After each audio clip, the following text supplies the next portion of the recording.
Mark Patrick Flaherty. Mark Patrick Flaherty is currently serving in his second term as your Allegheny County Controller. Rich Fitzgerald. I took out all the stuff about where you grew up and what you ate for dinner.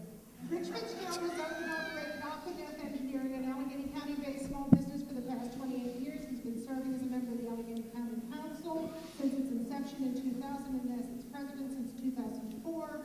His legislative accomplishments include the countywide smoking ban, establishing the Human Relations Commission, passing the anti-discrimination bill, and passing budgets without raising property taxes each year as county president.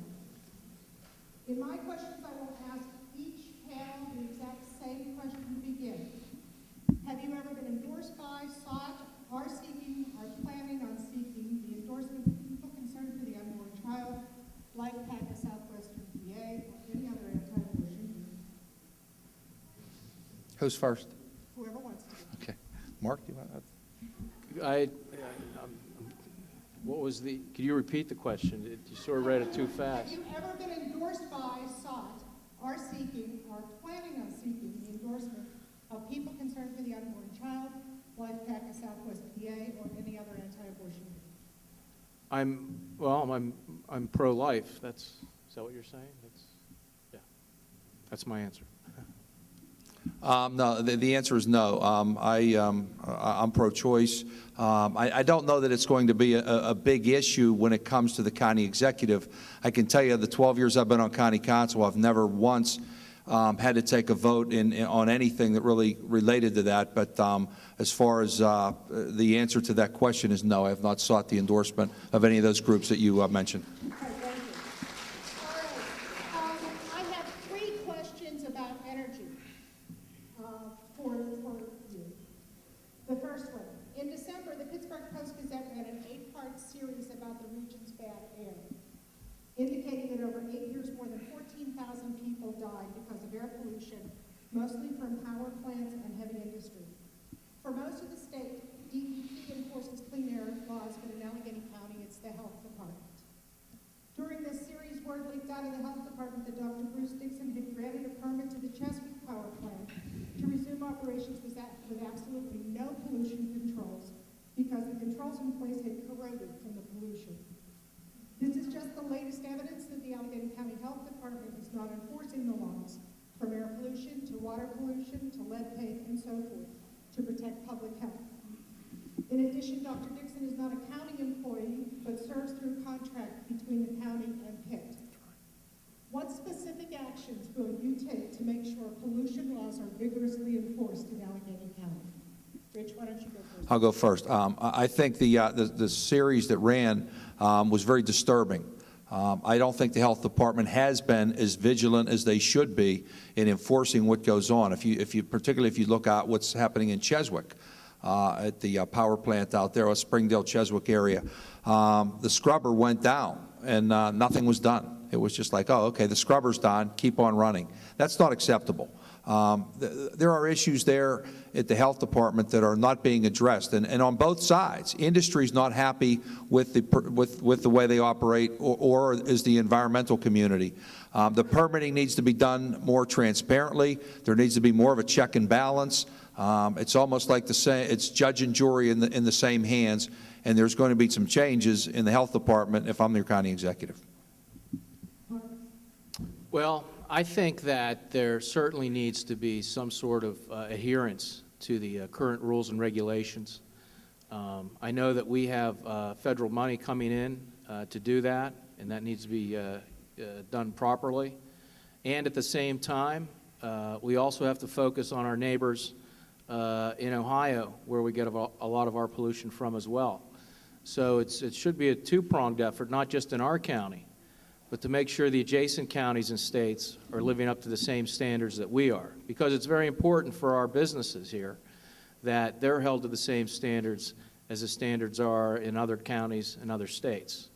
And I truly think that can happen. We need to refocus a lot of the efforts in terms of protecting our clean air and getting a better program that meets the regulations. And we certainly can do that, but at the same time, we can involve our business partners in the region to make sure that we also don't affect jobs as well. So I truly enforce and agree with enforcing the regulations on the books, as well at the same time working with our business partners to see what we can do to help them do that, but also to ensure that the counties to the west of us and states to the west of us are doing the same thing, because a lot of the pollution is coming from over there as well. So not only do we have to be concerned with our own county, we have to be concerned with other counties and other states as well. Great, thank you. All right, number 2, citizens are justifiably up in arms with concerns about water and air pollution and risks to human health from deep drilling for natural gas in the Marcellus and Utica shale formations. Yet, getting safe access and use of that gas could lead to significantly cleaner air by closing or retrofitting old power plants in our vehicle fleet.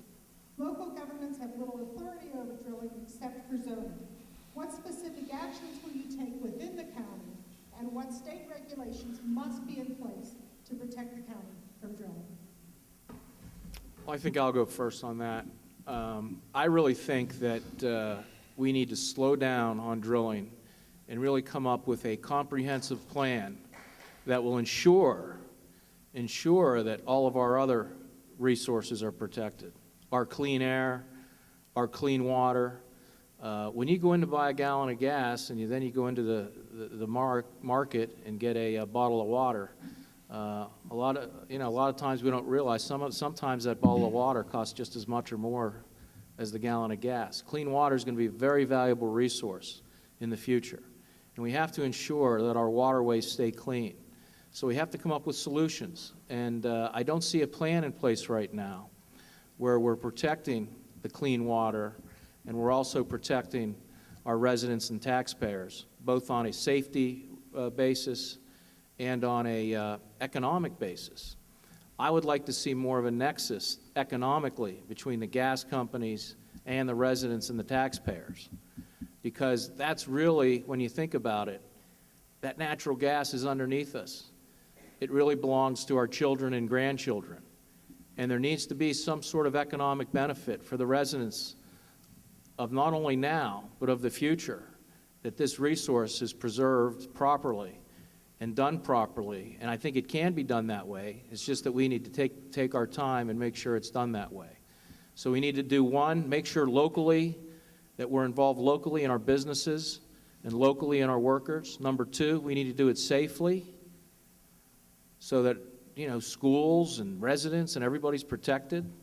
And number 3, cleanly, to protect what we have already in terms of our water and air. I think once we do that, I think it can be an economic generator. I have a multi-pronged approach to what we need to do when it comes to Marcellus. Number 1, I support an extraction tax. I think it's unbelievable that we're the only state in America that doesn't have an extraction tax. In Texas and Louisiana and other, quote, red states, they have an extraction tax and allows them to lower other taxes, particularly property tax. We also need, as county executive, I can tell you, we will use the full authority of the health department to enforce what the DEP is not enforcing, both with respect to air and with respect to water. And any companies that come in here and despoil our environment are going to, number 1, be fined heavily, and number 2, shut down if they need to be. One of the reasons I'm running for this office is the children that I have with me, my 8 children. I'm not just going to protect my 8 children, I'm going to protect everybody's child in this county. We need to bond the companies so that they put up a high level of money, high bond, so that if they do any damage to our roads and bridges, they are paying for that. And we also need to provide any jobs that are here, there needs to be an incentive, a tax credit, to make sure that our people are getting the jobs, not the Texans, not the Oklahomans, that our people are benefiting from this opportunity. Natural gas is going to be very, very much sought after nationwide because of the foreign policy implications of running our vehicles on oil. We're paying upwards of $4 a gallon for gas right now, or it's going to hit that, while the experts are saying. Natural gas vehicles would be the equivalent of $1.20 a gallon. There's going to be enormous pressure for natural gas to continue to be used, but we need to make sure we protect our citizens, we protect our residents. And the other thing I will say as county executive, there will be no drilling in residential areas, not just in the city of Pittsburgh, but in other residential areas throughout this county. And here's the third question on energy. The ultimate answer to the first two issues is to enact energy efficiency, energy conservation, and build renewable energy here. What are your specific plans on these issues, and how would you fund these programs? That's actually what I do for a living.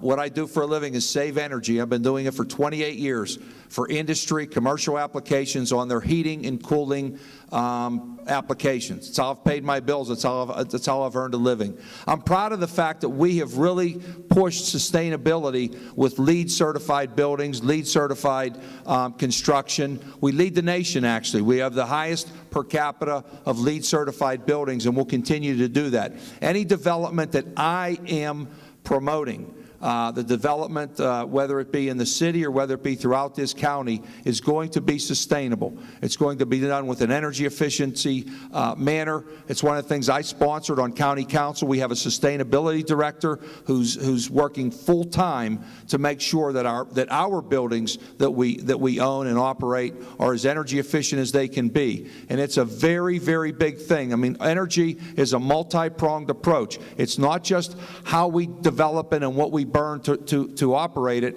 It's how we can conserve it and save it. And I want to make sure that we push energy policies both in Harrisburg and in Washington that are sustainable, are clean, bring down our carbon footprint, deal with global warming, deal with our trade deficit, and put our people to work. I think we can have smart development to do that, and that's what I want to promote as county executive.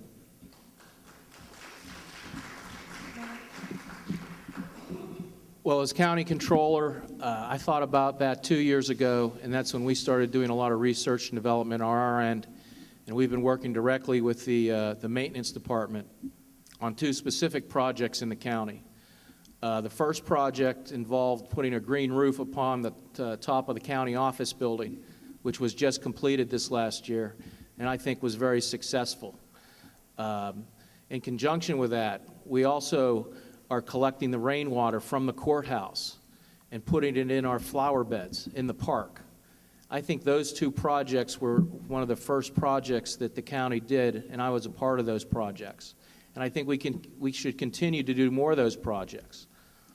On the second level, we also came up with an idea of putting solar panels on the jail. So we went on, did some research, and actually got some money to do a study, and found out huge tax savings could be had by putting solar panels on the jail. So we're currently working with Public Works in the jail in order to make that a reality. And I think it'll be one of the first of its kind in the state, if not the country, in terms of using renewable energy to help reduce costs at a jail facility. So I think those two projects that I've helped and started out of the controller's office, working with the Department of Maintenance, shows that I'm committed to providing renewable energy sources to the county, not only because it makes green sense in a environmental way, because it makes green sense in a financial way too. Thank you.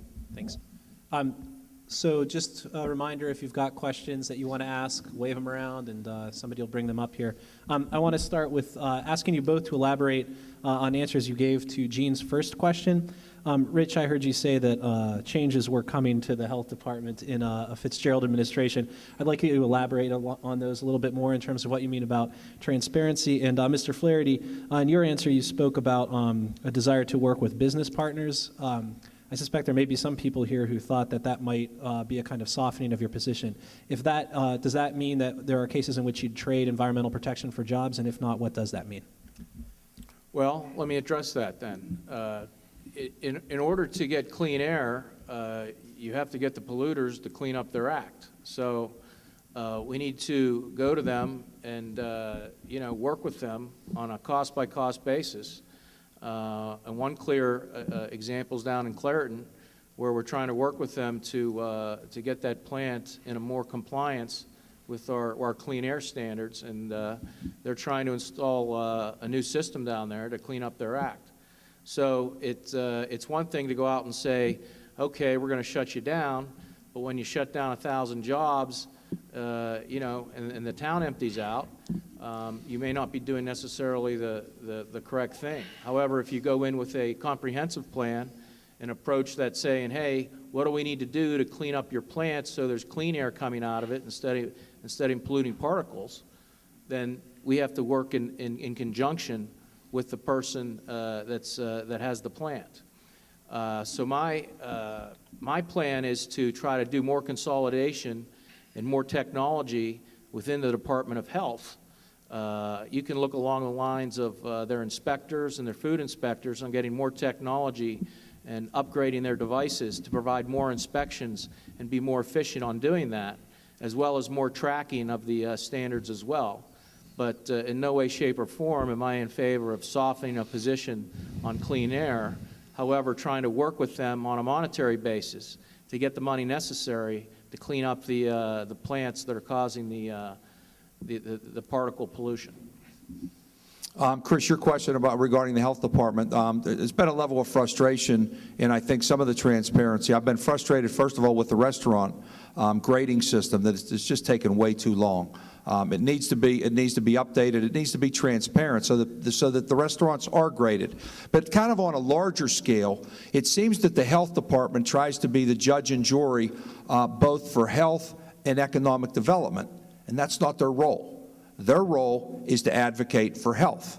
We have an economic development that can make the argument for economic development, and then it really comes down to the county executive to kind of hear both sides and try to come down and make a decision. I think the health department has gotten into the, being all things to all people, and I don't think that's their job. Their job is to protect health, advocate for health, and do those type of things. And the permitting process just has not been as expedited as it should be, as transparent as it should be. And by doing that, I'm not saying that they should allow everybody to have a permit, but at least give people an answer. Some of those permit applications sit there for a year or two. It's not fair to the community to know what's going to happen. It's not fair to the business that puts in the application. I just think it needs to be done better. And then the appeals process basically is appealed to the very same entity that denies it in the first place. There needs to be a separation there, and those are the type of changes that I'm referring to. Thank you. Time for another question? Yeah. This question came from a city paper reader regarding the Port Authority. As county executive, what, if anything, do you propose to do to reverse the death spiral, that's the reader's word, the death spiral that's been taking place at the Port Authority? Well, one of the things we've done with the Port Authority, and it's been out there pretty well, is we put dedicated funding in for the first time a couple of years ago, and I led the fight for it. It was called the drink tax. And what the drink tax did was it replaced property tax. And that's the reason we haven't had to raise property taxes for 10 years in a row, which I'm very proud of, the only county in the state to not have to do that. But now the dedicated funding is local. We have a $28 million local share that feeds a $360 million entity. The rest of the dedicated funding in Act 44 was supposed to come from the tolling of I-80. Well, the federal government denied the tolling of I-80, so it left a $50 million hole in the state's dedicated share of funding to the Port Authority.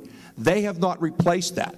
So the state needs to step up. And I don't blame our local officials. Senator Costa and Representative Frankel have been at the forefront advocating for that and trying to get it. The blockage is coming from the Republican-led majority, Mr. Turzai and his folks, and Mr. Smith, and also with with the governor. They need to step up and provide adequate funding for the Port Authority. Number one, it's environmentally friendly to get more cars off the road. Number two, it eases our burden of parking, both in our major occupation centers of downtown and Oakland.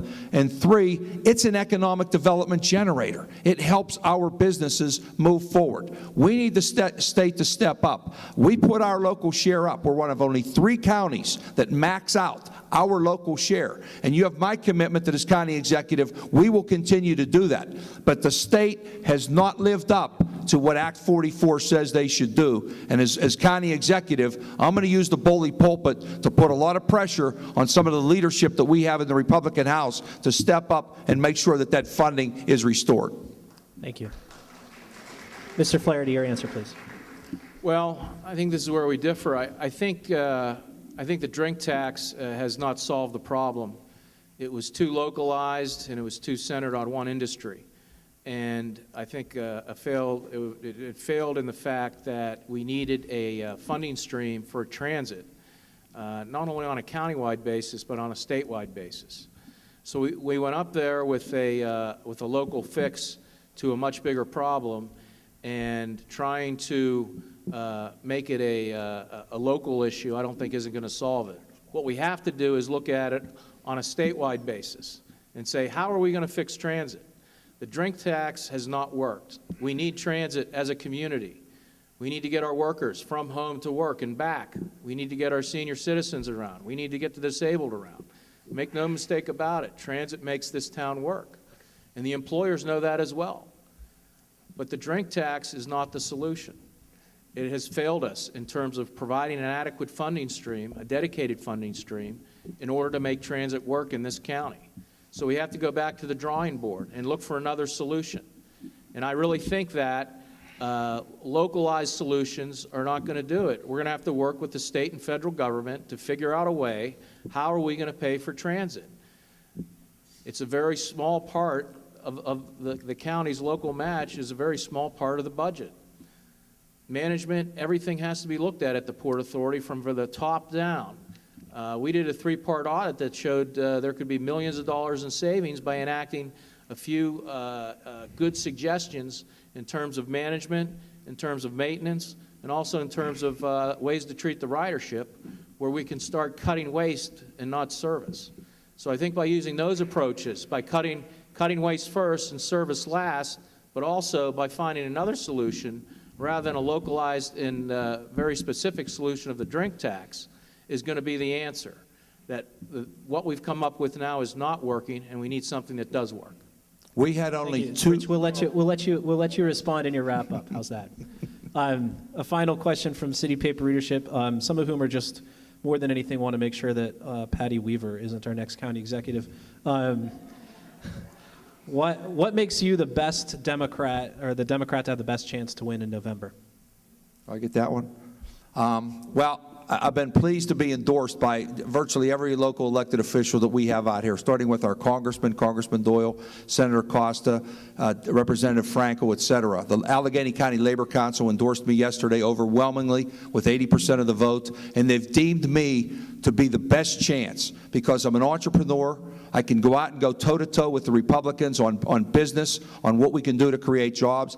I haven't raised taxes 10 years in a row. When I hear Patty Weaver talk about let's return to the days of Ronald Reagan, I was the first one to step up and go after her. I didn't hear anything from my opponent when the calls came about Patty Weaver and the Republicans. I want to take on Patty Weaver. I can't wait. You want to talk about Ronald Reagan when the deficit was only $70 billion when he took office, and now it's we know what it is, what he did in $200 billion. But I'll tell you, the Republicans are going to come at this race. I'll give you one other institution that has come to my aid and wants to help me, and that's the SEIU. And we know what they do. They have deemed my race as one of the most important races in the nation this year, and they're going to bring their entire East Coast operation here to work on the field for me. Because it's not about me for them, it's about the White House. And they know that you can only win the White House if you win Pennsylvania.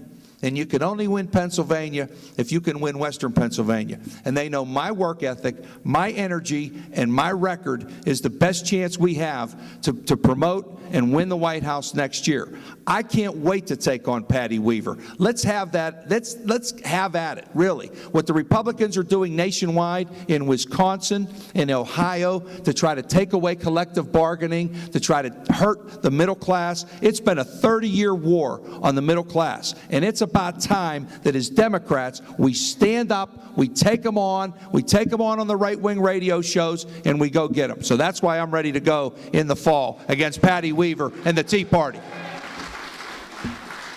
Mr. Flaherty. Thank you. Well, First of all, I want to cite my experience running countywide, not once but twice, and being endorsed by the Democratic Party both times, I think is one of the first things to think about. Secondly, yes, the Republicans are going to be strong in the fall. They feel a lot of strength from last year and what's going on in the national scene. But here's what we have to think about. We have $1.4 billion of revenue coming through the county on a yearly basis. On a daily basis, our controller's office looks at that money. We make sure you're getting what you pay for on a day-to-day, week-to-week, month-to-month basis. And don't make any mistake about it. Times are going to be tough. The federal government is $13 trillion in debt, and it's climbing every day. The state government has a $5 billion shortfall. We're going to need somebody in the county in the next decade with financial experience on a day-to-day basis, dealing with these problems day in and day out, in terms of how do we deal with declining revenue structures, yet provide the services that we still need. Our Department of Human Services budget is over half of our budget, over $700 million. And we're still going to need to provide those services to people, even though we may get cuts from federal and state revenue. And that's very important. And I think we have to pick somebody that's experienced and qualified to be the next county executive. And I think I have those qualifications dealing with the $1.4 billion budget on an 8-year basis. And incidentally, I had a big part of that, too, of not raising taxes over the last 8 years as well, working with the administration. So it just, and the last thing is, it's not about just winning in May. It's about winning in November. Winning in May is like winning the AFC Championship game and losing the Super Bowl. We all know what that felt like last month.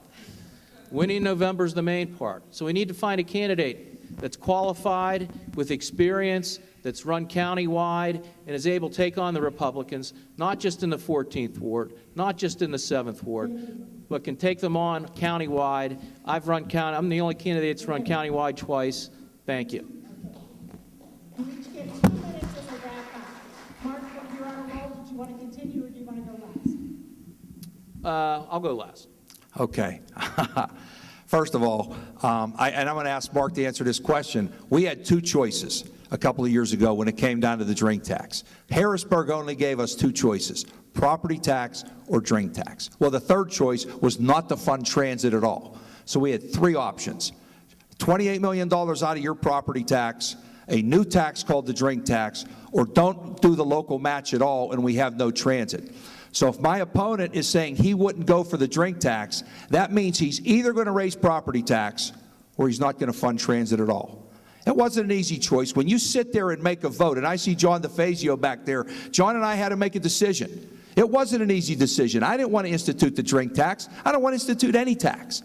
But I've got to make a choice, and the choice I made was to do that. And what it did is for 10 years in a row, and I'm sorry, my opponent didn't have anything to do with holding the line on taxes for 10 years in a row. Because he talks about doing more with less. We're going to talk about the Republicans. My budget as county council, 8 years in a row, went up 0.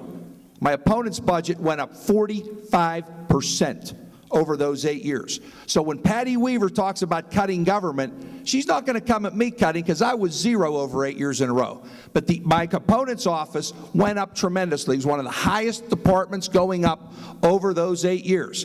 I'll make those choices. I've made those tough votes over the 12 years I've been in office. Human Relations Commission, smoking ban, a lot of controversial votes.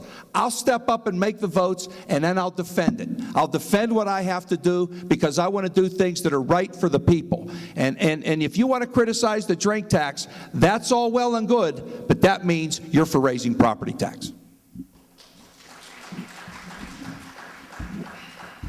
Mark, 2 minutes. Well, obviously, we disagree on that issue. I feel there's efficiencies in other areas of government, not for raising property tax. I think there's another solution we can find for transit. I also, my budget has not gone up that much. There's been added responsibility, especially from council passing mandates for our office to do that we need to add to the office that weren't there 8 years ago. So if you look at my budget in a relatively basis of comparing apples to apples of the non-added services that have been added to our duties, our budget has stayed stable over the last 8 years. And I think my experience as controller has enabled me to look at other areas of the county and look for savings we can do, where we can have a stable tax base so that we can attract jobs and businesses and still provide services. And we're going to need somebody with that knowledge of the county in terms of a day-to-day basis, in terms of how do we juggle our finances, how do we deal with these cuts that are coming from the federal and state government, and still provide these human services to seniors and handicapped people, mentally retarded people, still provide those services that are still basically needed in this county, and still have a stable tax base. And I think as controller, the last 8 years, I'm uniquely qualified to do that. And from a party end, I think the party needs to be re-energized. It needs to be turned in a different direction. As a party, we really didn't do too well last year in the elections. So I think we need to turn in a different direction. I think I'm the person to turn us in that different direction and lead the ticket by providing good, solid financial stewardship, my experience as controller, my experience running countywide twice. I think I'm the candidate that can take on the Republicans in the fall and win and bring home a Democratic victory for the November election. Thank you all for listening tonight. Have a good night. Thank you. Both very much.